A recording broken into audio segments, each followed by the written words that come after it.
Ama naming makapangyarihan sa lahat, sinasamba po kita sa lahat ng oras.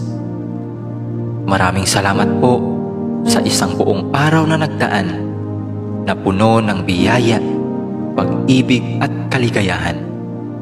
Salamat din po sa mga pagsubok at mumunting mga luha na dumating sa aking buhay, na alam ko pong siya po ninyong paalala sa akin na kayo po ay Diyos na buhay.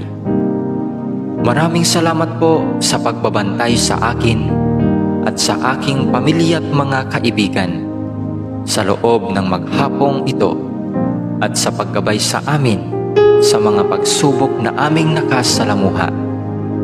Alam ko pong nariyan kayo sa aming tabi sa lahat ng oras upang kami ay bantayan at gabayan.